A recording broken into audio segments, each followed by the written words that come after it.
कहानी उन आम घरों की है जहाँ खाने वाले तो कई लेकिन कमाने वाला एक मर्द ही होता है। बावजूद इसके उससे उम्मीदें कम नहीं होती। देखिए जी, सामने वाले वर्मा जी कैसी अच्छी तरह से सफाई करते हैं छुट्टी वाले दिन अपने घर की, और एक आप हैं। अरे यार, उनके पास कार है, ऑफिस पास में है और हफ्ते में 2 दिन की छुट्टी होती है, तो फर्क तो पड़ता है ना। मेरी तो शादी ही गलत हो गई। अरे कोई मस्त लड़का मिलता, कमाता भी, घुमाता भी, घर के कामों में भी मदद करता, लेकिन नहीं जी, हमारे वाले को तो कमाने से फुर्सत ही नहीं, और कमाई भी ऐसी कि कोई जरूरत पूरी ही नहीं हो रही है। सुनील बेचारा शीना को देखकर सोचता है कि शीना सही कह रही है। देखने में सुंदर है, घर का सारा काम कर लेती है, उसे तो कोई भी अच्छा लड़का मिल सकता था। क्या सोच रहे हैं? भागने का इरादा तो नहीं है? अरे नहीं मेरी प्यारी बीबी, मैं तो नहीं, पर डर है कि तुम नहीं कहीं भाग जाओ मुझे छोड़कर। शीला सुनील के मुंह से प्यार भरी बात सुनकर मुस्कुराती है। आप भी ना। सुनील एक दिन ऑफिस से घर आता है कि तभी शीना कहती है, सुनिए जी, वो मेरी सहेली आई थी, सारा दिन वो लोग यहीं थे, अब जा रही थी तो मैंने कहा नहीं नहीं, मेरे पति छोड़ आएंगे ना तुम्हें, तो रोक लिया मैंने। सुनील थोड़ी देर कुछ सोचता है, फिर कहता है, ठीक है, मैं कपड़े चेंज करके आता हूँ। अरे तेरे पति को तो लग रहा है कि अच्छा नहीं लगा। अरे नहीं नहीं, ऐसी कोई बात नहीं है, रुको मैं अभी उन्हें घर के कपड़े देकर आती हूँ।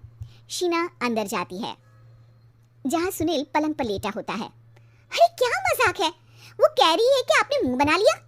सही तो कह रही है, सुबह से अब ऑफिस से लौटा हूँ, एक कप चाय का तो पूछा नहीं, 20 किलोमीटर जाओ और आओ, और फिर कल उसी टाइम पर ऑफिस। अरे यार, मुझे गाड़ी चलानी आती ना तो बोलती भी नहीं आपको, और कौन सा रिक्शा खींच कर जाना है आपको। सुनील अब क्या बोलता। रात देर से आता है और सो जाता है। अगले दिन शरीर दर्द हो रहा है। अरे तो मत जाओ ना ऑफिस, चलते हैं ना मार्केट घूमने, फिर पिक्चर देखेंगे और रात में खाना खाकर घर वापस। सुनील जब सारे दिन की थकान वाला शेड्यूल सुनता है तो वो सीधे सीधे ऑफिस के लिए तैयार हो जाता है। अब आए दिन शीना की डिमांड बढ़ती ही चली जाती है और सुनील उसको पूरा भी करता। लेकिन एक दिन, ए जी मेरा भाई आ रहा है, उसे 2 लाख रुपए की जरूरत है। हाँ तो मैं क्या करूँ शीना, मेरे पास इतने रुपए नहीं है। हाँ हाँ पता है नहीं है, लेकिन किसी से लेकर तो दे सकते हो ना। अरे मैं किससे मांगू, मेरे तो जानने में भी कोई नहीं है जिसके पास इतनी बड़ी रकम हो। तभी वहाँ शीना का भाई शीनू आ जाता है। जीजा जी कैसे हैं आप? अब मैं ठीक हूँ शीनू, अचानक इतनी बड़ी रकम की जरूरत कैसे पड़ गई? अरे जीजा जी, वो बिजनेस शुरू किया ना तो उसके लिए पैसे की जरूरत है, काफी हो चुका है, थोड़ा पैसा बचता है तो मैंने सोचा आपसे ले लूं। अब देखो, मेरे ऑफिस में कुछ लोग हैं जिनकी सेविंग अच्छी है, मैं उन लोगों से बात करके देखता हूँ। सुनील ऑफिस से किसी से पैसे लेकर शीना को दे देता है। शीना वो पैसा भाई को दे देती है 2 महीने बाद। अरे यार शीना, वो ऑफिस वाला आदमी अपने पैसे मांग रहा है, कैसे दूं? अपने भाई से बोलो ना पैसे दे दे। अरे हाँ हाँ दे देगा, कहाँ भागा जा रहा है, आप उनको बोल दो कि दे देंगे।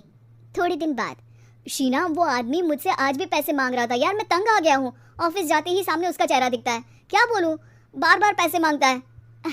अच्छा मैं शीनू को फ़ोन लगाती हूँ, बात करके देखती हूँ।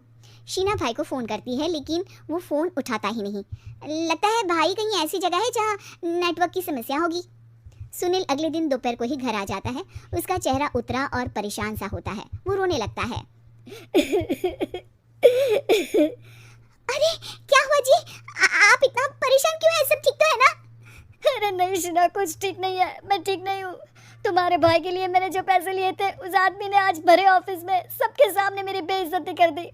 सबके सामने आज मैं कर्जदार बनकर खड़ा था। मैंने हर वो प्रयास किया घर चलाने के लिए जो मैं कर सकता था, लेकिन अब नहीं होगा। वो फिर रोने लगता है। अरे आप तो औरतों की तरह रो रहे हैं, मर्द हैं आप। क्यों, आदमी के सीने में दिल नहीं होता, या फिर वो इंसान नहीं मशीन होता है? अरे मैं थक चुका हूँ शीना, तुम समझती क्यों नहीं? मैं भी शारीरिक और मानसिक रूप से थकता हूँ, मैं भी आराम करना चाहता हूँ, सुकून चाहता हूँ। मैं अब कुछ नहीं कर सकता। कुछ नहीं। वो बैठ जाता है। शीना पति को हैरान परेशान देखकर चुप हो जाती है।